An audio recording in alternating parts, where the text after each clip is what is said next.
తర్వాత, కొన్ని నెలల తర్వాత, కొన్ని సంవత్సరాల తర్వాత, అయ్యో నేను సాతాను ఊరిలో పడిపోయానా, నేను సాతాను యొక్క పాచికల్లో పడిపోయానా, సాతాను కుయుక్తికి నేను లోబడిపోయానా, నా దేహంలో నా యొక్క మనస్సులో సాతాను బీజం ఉందా, నేను సాతాను సొంతమైపోయానా అన్న విషయము మోసపోయిన తర్వాత తెలుస్తుందండి. ఆదాముకి ఎప్పుడు తెలిసింది? మోసపోయిన తర్వాత. కయ్యనికి ఎప్పుడు తెలిసింది? మడ్డలైన తర్వాత. ఏమండి, లోకంలో ఉన్న వాళ్ళందరూ, దేవుని ఎరగని వాళ్ళందరూ సాతాను తంత్రములు తెలవకపోవచ్చు, కానీ నీకు నాకు క్రైస్తవులైనటువంటి వాళ్ళందరికీ సాతాను తంత్రములు తెలుసు కదా. ఇక్కడ ఉన్న వాళ్ళందరూ కూడా యవనస్తులే. ఆదాము అవ్వలు యవనస్తులా కాదా? యవనస్తులే. కయ్యను యవనస్తులే. చాలా మంది బైబిల్ గ్రంథంలో ఉన్నటువంటి భక్తులందరూ కూడా యవనస్తుల కాలంలో, యవ్వన కాలంలో వాళ్ళని లొంగ తీసుకుందండి దేవుని బిడ్డల. యేసుక్రీస్తు ఈ లోకానికి వచ్చాడు, 33.5 సంవత్సరాలు బతికాడు, 3.5 సంవత్సరాలు సేవ చేశాడు. యేసుక్రీస్తునే పల్టాయించాలనుకున్నది, యేసుక్రీస్తునే తన వశం చేసుకోవాలనుకుంది. ఏంటది? వచ్చేసింది. నీకు ఆకలుగుతున్నారు కదా, ఈ రాళ్ళను రొట్టెలుగా చేసుకొని తినమని. అంటే ఆయన ఏమన్నాడు? ఆయనకు వాక్యం తెలుసు కాబట్టి, దాని తంత్రము తెలుసు కాబట్టి ఆయన ఏమన్నాడు? మనుషుడు రొట్టె వలన కాదు కానీ దేవుని నోట నుండి వచ్చే ప్రతి మాట వలన. అయితే మనం చేదు ఆ స్థానంలో మనం ఉంటే, ఇదిగో ఒక కొండ మీద తీసుకెళ్ళింది, కొండ మీదకి వెళ్ళి క్రిందికి దుముకుము, ఎందుకంటే నువ్వు దేవుని కుమారుడు కదా. నువ్వు దునికిన నీ కాళ్ళకు రాతి తరగకుండా దేవదూతలు నేను ఎత్తిపట్టుకుంటారని బైబిల్ గ్రంథంలో రాయబడింది కదా, నువ్వు గొప్పవాడి కదా, దునికేమని చెప్పింది. అప్పుడు ఆయన ఏమన్నాడు? ఆ తంత్రం ఉపయోగించినప్పుడు దాన్ని సునేసంగా దానికి ఏమని సమాధానం చెప్పాడంటే, నీ దేవుని ఎట్టి పరిస్థితులను నువ్వు శోధించకూడదని మరొక చోట. ఇదిగో ఈ లోకము, ఈ లోకాశలు, ఈ భూలోకమంతా నా చేతికి అప్పగించబడింది. ఈ పాపానికి మూల పురుషుడిని, పాపాన్ని ప్రారంభించింది నేనే. ఈ లోకం కావాలన్నా, ఈ లోక రాజ్యాలు కావాలన్నా నీకు ఇచ్చేస్తాను, నాకు నమస్కారం చేయమని చెప్పింది. సాధారణ పో, నీ దేవుని తప్ప ఈ లోకంలో ఎవరిని కూడా నమస్కారం చేయకూడదు, పాదాభివందనం చేయకూడదని చెప్పింది. అన్నప్పుడు దాని తంత్రములు యేసుక్రీస్తుకు తెలుసు కాబట్టి దాని తంత్రాలకు పడిపోలేదు. లేకపోతే మనం ఎన్నిసార్లు పడిపోయేవాళ్ళము, ఎప్పుడు దాన్ని సొంతమైపోయేవాళ్ళం. ఆలోచించండి. అలా యేసుక్రీస్తునే తన తంత్రముల చేత ఆ యవ్వనాన్ని పాడు చేయాలనుకున్నటువంటి సాతాను. అంటే మీరు ఆలోచించండి, ఈనాటి కాలంలో యవ్వనస్తుల పరిస్థితి ఎలా ఉందో మీరు ఆలోచించండి. ఏ యవ్వనస్తుడు దాని వశం కాలేదండి, ఏ యవ్వనస్తుడు దాని హస్తగతం కాలేదండి, ఏ యవ్వనస్తుడు దానికి పడిపోకుండా ఉన్నాడండి. అసలు వ్యభిచారాలేంటి, దొంగతనాలేంటి, హత్యలేంటి, అత్యాచారాలేంటి, కొకైన్ ఏంటి, మాదక ద్రవ్యాలేంటి, మనుషుల యొక్క పోకడ ఏంటి, రేపాట్లేంటి, క్లబ్బులేంటి, దీనికి అందరికీ మూల పురుషుడు ఎవరయ్యా? ఇలా ప్రపంచమంతా పాడవడానికి గల కారణం ఏంటంటే ఎవరండి? దయ్యం. దానికి మనకు చిక్కనటువంటి వాడెవడు లేడు, దాని ఊరిలో పడనటువంటి వాడెవడు లేడు, దాని యొక్క కుయుక్తులకు లొంగనటువంటి వాడు ఎవడు. మనమైతే సాతాను తంత్రములను ఎదిగినటువంటి వారు కదా. 3.5 సంవత్సరాలు యూదా యేసుక్రీస్తునే ఉన్నాడు, యేసుక్రీస్తునే తిరిగాడు, యేసుక్రీస్తు మాటలు ఎన్నో విన్నాడు, యేసుక్రీస్తు సహవాసంలోనే గడిపాడు. ఆయన యొక్క ప్రతిభను గుర్తించినటువంటి యేసుక్రీస్తు ఆయనకు కానుకల పెట్టె కూడా అప్పగింది. కొన్ని రోజులు గడిచింది, ప్రధాన యాజకుల దగ్గరికి వెళ్ళాడు. యేసుక్రీస్తును నీకు అప్పగిస్తాను, నాకు ఏమి ఇస్తారని అడిగాడు. 30 వెండి నాణాలు తూచి ఉదయించాడు. ఇంతకు ఈయనక అలాంటి ఆలోచన ఎందుకు రావాలండి? సాతానుకు, క్షమించండి, యూదాకు క్రీస్తును అమ్ముకోవాలని ఎందుకు అనిపించింది? ప్రధాన యాజకుల దగ్గరికి ఎందుకు వెళ్ళాలనిపించింది? నాకు డబ్బు ఇవ్వమని ఎందుకు అడిగాడు? 30 వెండి నాణాలకు యేసుక్రీస్తుని ఎందుకు అప్పగించాడు? అంటే ఇక్కడ ఏదో జరిగింది. సాతాను ఆయనలోకి ప్రవేశించాడు. ఆ విషయం ఎవరికి తెలియదు? యూదాకు తెలియదు. ఒకసారి ఆ మాట చూడండి. లూకా సువార్త ఎలా వెళుతుందో తెలియజెప్తున్నాను మీకు. లూకా సువార్త 22వ అధ్యాయం 3వ వచనం. అంతటా 12 మంది శిష్యుల సంఖ్యలో చేరిన ఇస్కరియోతు యూదా అనబడిన యూదాలో సాతాను ప్రవేశించెను. అంతటా 12 మంది శిష్యుల సంఖ్యలో చేరిన ఇస్కరియోతు అనబడిన యూదాలో సాతాను ప్రవేశించెను. సాతాను ప్రవేశించినట్ట ఎవరిలోకి? యూదాకు తెలుసా? సాతాను యూదాలోకి ప్రవేశించినప్పుడు యూదాకి తెలుసా? నిజంగానే తెలిసుంటే నాలోకి సాతాను ప్రవేశించింది కాబట్టి నేను జాగ్రత్తగా ఉండాలి, నేను ప్రధాన యాజకుల దగ్గరికి వెళ్ళకూడదు, 30 వెండి నాణాలకు శకపురుషుడు, జగజ్జేత, మహానుభావుడు, మానవుల కళ్యాణం కోసం, పాపుల కోసం ప్రాణం పెట్టడానికి వచ్చినటువంటి మహానుభావుడైనటువంటి యేసుక్రీస్తుని నేను అప్పగించకూడదు. అసలు ఆ ఆలోచన రావడం వెనుక ఎవరున్నారు? సాతాను. అమ్ముకోవాలన్న ఆలోచన ఎవరిది? సాతాను.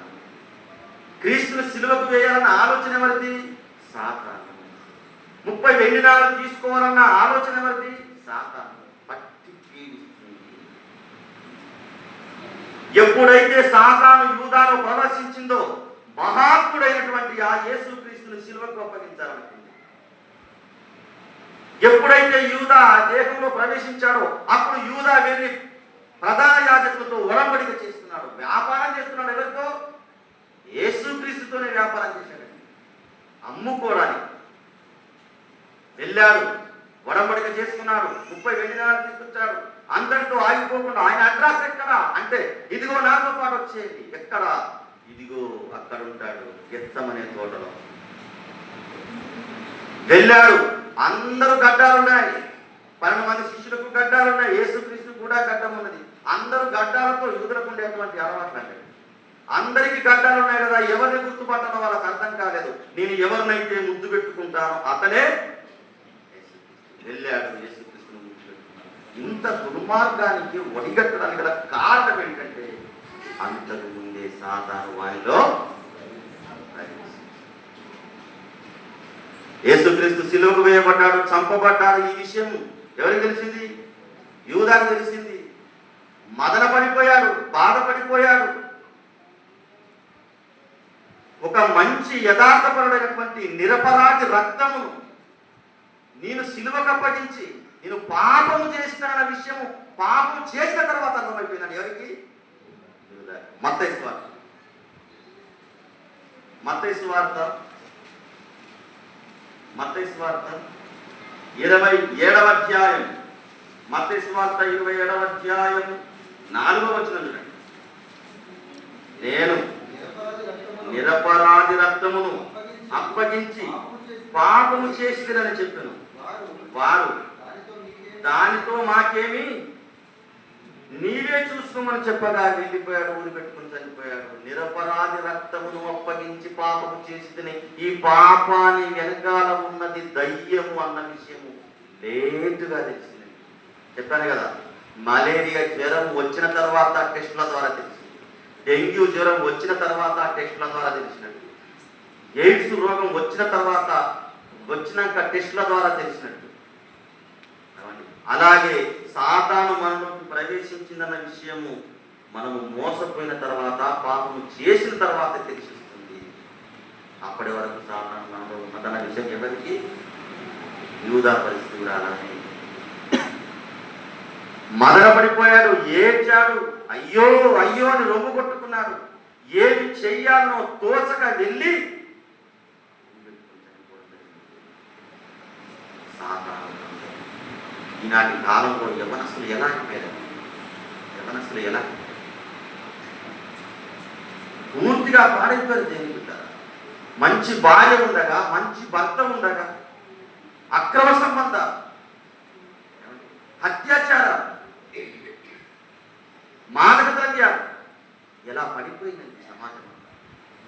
గురించే సాతాను తంత్రములు మనము ఎరగనటువంటి వారము కాము. దాని కుయుక్తులకు, దాని యొక్క ఉపాయాలకు మనం పడిపోకూడదు.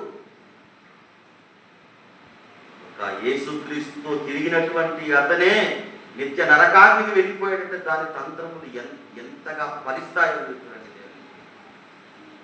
యేసుక్రీస్తు శిష్యులతో మాట్లాడుతున్నాం. ఇంతకీ పేతురు, నా గురించి జనాలు ఏమనుకుంటున్నారయ్యా అని అడిగారు. ప్రభువా, నీ గురించి ఇర్మియా అనుకుంటున్నారు, యోహాను అనుకుంటున్నారు, ఇంకా ఏలియా అనుకుంటున్నారు. అవునా? అయితే నువ్వేమనుకుంటున్నావు చెప్పారు. నీవైతే ఆ దేవాది దేవుని ప్రియకుమారుడైనటువంటి యేసుక్రీస్తు అని నేను అనుకుంటున్నాను.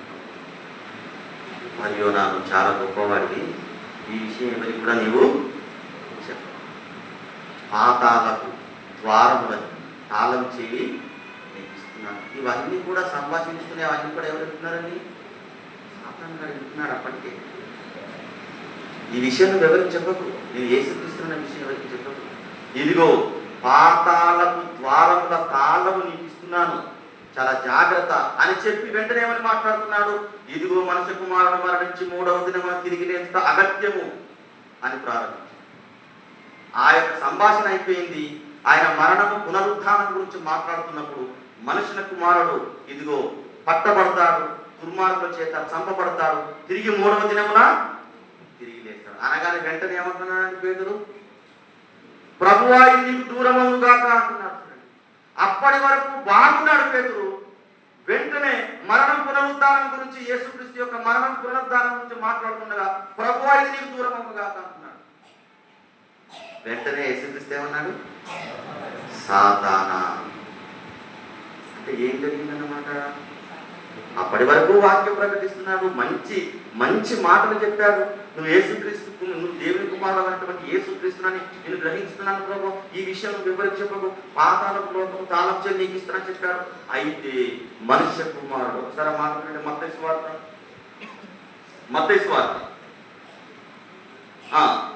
తొందరగా మత్తయి సువార్త 16వ అధ్యాయం 21వ వచనం ముగించుకుందాం. 16వ అధ్యాయం. అప్పటి నుండి యెరూషలేమునకు వెళ్ళి ప్రధాన యాజకుల చేతను, పెద్దల చేతను, శాస్త్రుల చేతను అనేక హింసలు పొంది చంపబడి 3వ దినమున లేపబడుట అగత్యమని యేసు తన శిష్యులతో తెలియజెప్పాను. మొదలుపెట్టగా పేతురు ఆయన చెయ్యి పట్టుకొని, ఎందుకంటున్నావు ప్రభు, నువ్వు చనిపోయి 3వ దిన తిరిగి లేస్తాను ఎందుకంటున్నావు? ఆ మాట నాకు, అది నీకు దూరమవును గాక, ఆ మరణం రాకపోవును గాక, ఆ మరణం దూరమవును గాక. అప్పుడే గమనించాడండి. పేతురు గమనించలేదు కానీ ఎవరు గమనించారు? ప్రభువు గమనించాడు. పేతురులోకి సాతాను ప్రవేశించాడు.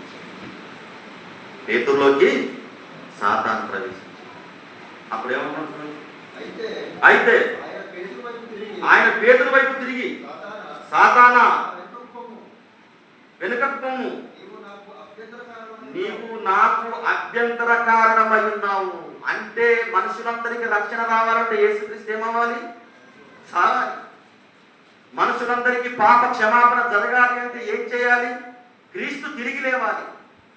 ఆ యేసుక్రీస్తు మరణమే దూరం అయితే లోకానికి ఎక్కడి నుండి వస్తుంది రక్షణ? ఆ యేసుక్రీస్తు రక్తమే కాల్చకపోతే ప్రపంచ మానవాళి పాపాలు ఎలా పోతాయి? ఆ యేసుక్రీస్తు మరణించడానికి కదా ఈ లోకానికి వచ్చింది. ఆ మరణమే ఆ విధంగా లేకపోతే లోకానికి రక్షణ ఎలా వస్తుంది? అది దూరమవును కాక అంటున్నాడండి పేతురు. పేతురులోకి సాతాను వచ్చిందన్న విషయం పేతురికే ఎవరికి తెలిసింది? ప్రభువు తెలిసింది. ఆ ప్రభు స్థానంలో మనం ఉంటే నిజమే కదా, నా గురించి ఆలోచిస్తున్నాడు మనోడు అని అనుకుంది. వెంటనే సాతానా వెళ్ళిపో. ఆలోచించండి దేవుడు, ఈ రంగుల లోకం, ఈ లోకంలో ఉన్నదంతయు శరీరాశ, నేత్రాశ, జీవకుడంబం. ఇది ఎవరి వల్ల కలిగింది? దుష్టుని వల్ల కలిగింది, సాతాను వల్ల కలిగింది. నేత్రాశ ఎవరిదంటే సాతాను, దాని వెనకాల ఉన్నది. పాప రంగుల ప్రపంచాన్ని చూసి ఎరవేసి తన సొంతం చేసుకుంటుంది. అందుగురించే హెబ్రీయుల రాసిన పత్రిక 12వ అధ్యాయం 1-2 వచనాలు చూడండి ఒకసారి. హెబ్రీయుల రాసిన పత్రిక 12వ అధ్యాయం 1-2 వచనాలు. ఇంత గొప్ప సాక్షి సమూహము మేఘము వలె మనల్ని ఆవరించి ఉండగా మనము కూడా ప్రతి భారము సులువుగా చిక్కుల పెట్టు పాపము. ఏమన్నారండి? సులువుగా చిక్కుల పెట్టు పాపము. ఈ పాపాన్ని సృష్టించింది ఎవరు?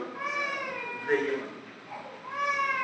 పాపాన్ని సృష్టించింది దెయ్యమైతే ఆ దెయ్యము మనల్ని పాపములో పడగొట్టడానికి ఎలాంటిదంట?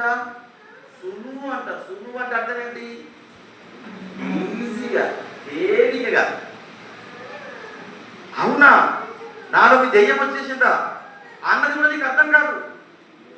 సులువుగా చిక్కుల పెట్టు పాపము. సులువుగా రాళ్ళు మోయవలసినటువంటి అవసరం లేదు, కొండలను పిండి చేయవలసినటువంటి అవసరం లేదు, డిగ్రీలు చేయవలసినటువంటి అవసరం లేదు, ఇంకా ఏదో బల ప్రయోగం ఉపయోగించవలసినటువంటి అవసరం లేదు. సునయసంగా నేను పడగొడుతున్నాను. సునయసంగా ఈజీగా ఎలా పడగొడుతుంది?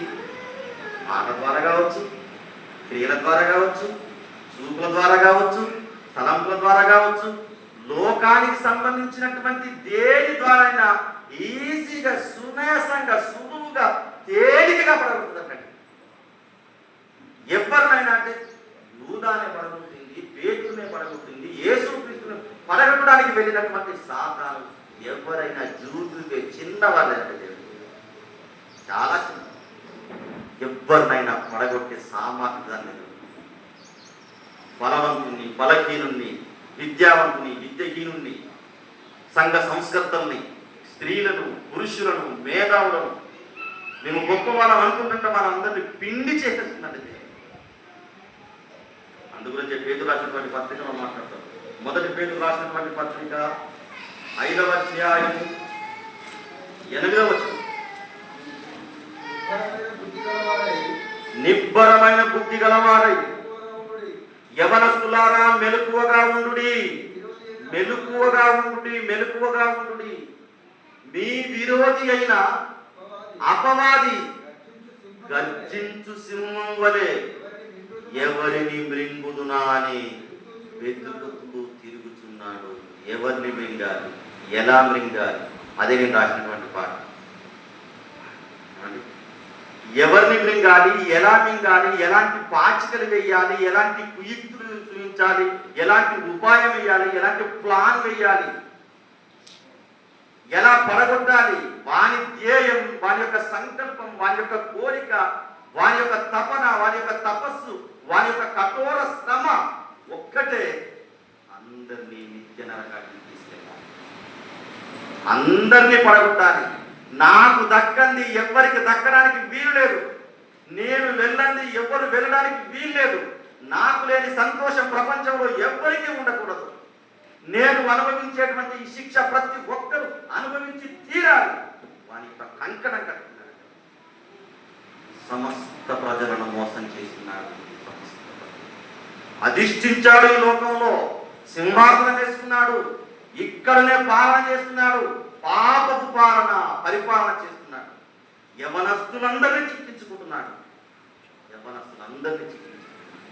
దాని యొక్క తంత్రములు తెలియక ఎంతో మంది బలైపోయారు దేవుని బిడ్డలారా, ఎంతో మంది బానిసలైపోయారు దేవుని బిడ్డలారా, ఎంతో మంది పడిపోయారు, ఎంతో మంది అర్ధనాదాలు పాతాళంలో ఘోషిస్తున్నారు. మేధావులు సైతం పడిపోయారు, కోటీశ్వరులు సైతం అందరూ పడిపోయారు. బొబ్బలు పెడుతున్నారు, కేకలు పెడుతున్నారు, అరుస్తున్నారు, వేదన పడుతున్నారు, రావద్దు ఇక్కడికని లాజరు ద్వారా వేడుకుంటున్నాడు. ఎవరు ధనవంతుడు అంటే ఎంత క్లిష్టమైన, కష్టమైన, భయంకరమైనటువంటి పరిస్థితులు అక్కడ ఉన్నాయో ఒకసారి మీరు ఆలోచించండి. చివరిగా ప్రకటన గ్రంథము చివరిగా ప్రకటన గ్రంథము 2వ అధ్యాయం, ప్రకటన గ్రంథము 2వ అధ్యాయంలో మాట్లాడుతూ, ప్రకటన గ్రంథము 2వ అధ్యాయము 13వ వచనం చూడండి. సాతాను సింహాసనమున్న స్థలములో నీవు కాపురమున్నావని నేను ఎరుగుదును. సాతాను సింహాసనమున్న స్థలంలో. సాతాను ఎక్కడుంది ఇప్పుడు? భూమి పైన ఉన్నది. అది సింహాసనం వేసుకున్నది. అది ఉన్నటువంటి స్థలంలో నీవు ఉన్నావు. అది పాలన చేస్తుంది. పాపపు పాలన, సర్వనాశనం చేస్తుంది. మనుషులందరినీ తంత్రములతో పొడగొట్టేస్తుంది. దాన్ని ఊళ్ళోగుతుంది. అందు గురించి తిమోతి రాసినటువంటి పత్రికలో కూడా ఒక మాట మాట్లాడతాడు. చివరిగా అది చూసుకొని మనం ముగించుకుందాము. ఆ పాట యువరాజు వేస్తాడు. ఒకసారి సిద్ధపడినాను.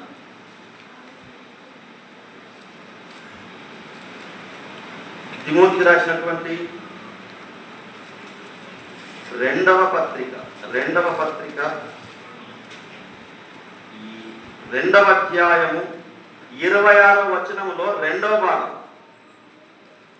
అందువలన సాతాను తన ఇష్టము చొప్పున చెరపట్టిన వీరు వాని ఉరిలో నుండి తప్పించుకొని మేలుకొనదరేమో అని ప్రభు యొక్క దాసుడు అట్టి వారిని సాత్వికంతో అని మాట్లాడుతున్నాడు. తన ఇష్టము చొప్పున చెరపట్టిందటండి. ఇష్టం చొప్పున ఎవరిని ఎలా పాడు చేసిందో మనందరినీ చూస్తూనే ఉన్నాం. లోకంలో భర్తను చంపిన భార్య, భార్యను అర్థమార్చిన భర్త, పిల్లలు చంపినటువంటి తల్లి, విషం పెట్టి చంపినటువంటి భర్త, రోకలతో మోది చంపినటువంటి కుమారుడు, పిల్లలకు విషయం ఇచ్చినటువంటి తల్లిదండ్రులు, విద్య నేర్చుకోవడానికి అత్యాచారం చేసినటువంటి teacher,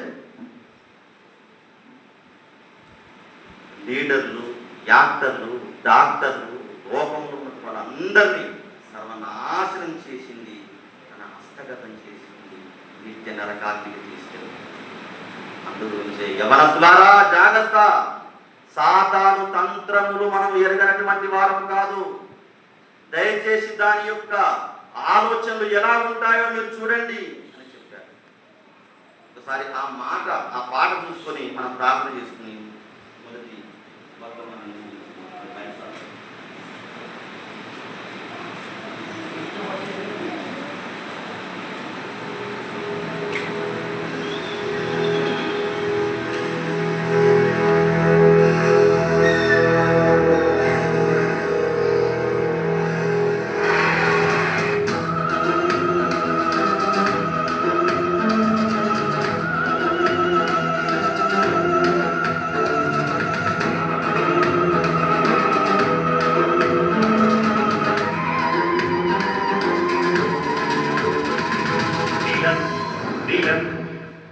Universal villain, villain, villain, universal villain, universal villain, universal villain, universal villain, universal villain.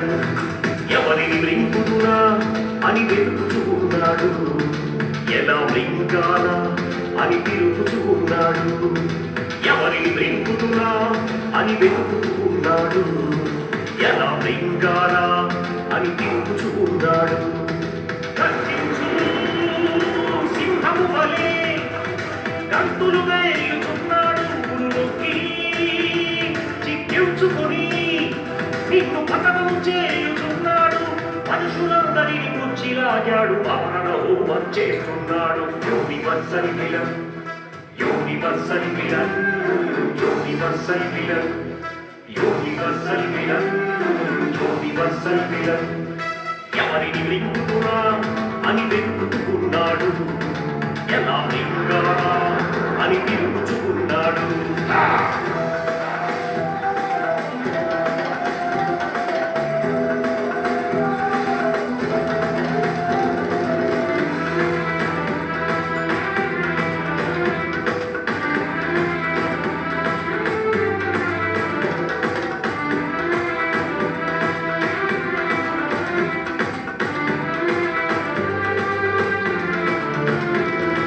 దొంగలుగానే మార్చాడు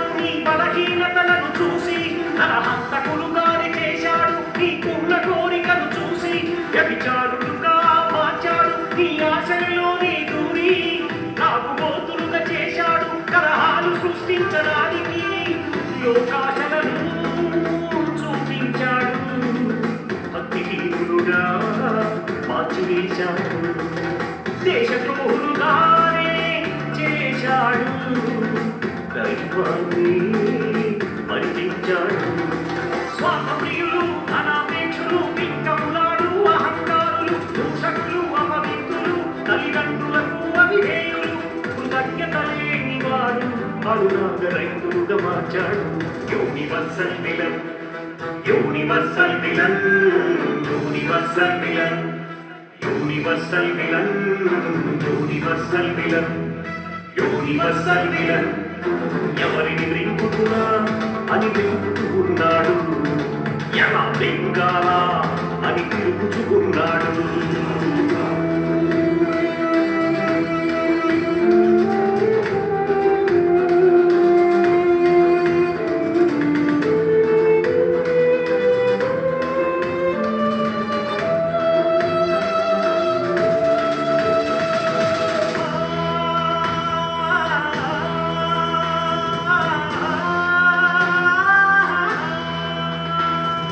మనుషులలోనే దూరాడు నిన్ను మంటల్లో నెట్టడానికి, ప్రతి మనిషి మనోనే కాలకు తృప్తి తనకు కలుగ చేశాడు. చూపులలోనే దూరి మోహపు చూపు కాని మార్చేశాడు. అనుభవించమని తెలిపాడు, ఆవేశము రగిలించాడు. ఎందరినో కడతీర్చాడు, మరి ఎందరినో మోసగించాడు. అందరినీ తీసుకెళ్ళాడు, మరికొందరిని తీసుకెళ్తాడు. సాధారణ తంత్రములు ఎరిగియు వెలకువగానే ఉండుడి, శరీర కోరికలు జయించియు పరలోకానికి చేరండి. జయించిన వారి వాటిలో సాధారుడి మీరు జయించుడి. Universal villain, universal villain, universal villain. కాబట్టి దేవుని బిడ్డలారా, సాతాను అనేవాడు కనబడి మోసం చేసేవాడు కాదు. వాడు కనబడకుండానే ప్రతి మనిషిని మోసం చేస్తూ నిత్య నరకాగ్నికి తీసుకెళ్తున్నాడన్న విషయాన్ని మనం గుర్తుంచుకోవాలి. అందుగురించే పౌలు గారు మాట్లాడుతూ సాతాను తంత్రములను మనము ఎరుగని వారు కాదు. మరి ఎలా దాని తంత్రములు మనం ఎలా ఎరగాలి, దాని తంత్రములలో నుండి మనం ఎలా బయటపడాలి, దాని తంత్రాలను మనం ఎలా తట్టుకోవాలి, ఆ తంత్రమును ఎలా గుర్తించాలి అన్నది సాయంకాలం మనం తెలుసుకుందాం. అందుగురించే 119వ కీర్తన 9వ వచనం, 119వ కీర్తన 9వ వచనం, 119వ కీర్తన 9వ వచనం. యవనులు దేని చేత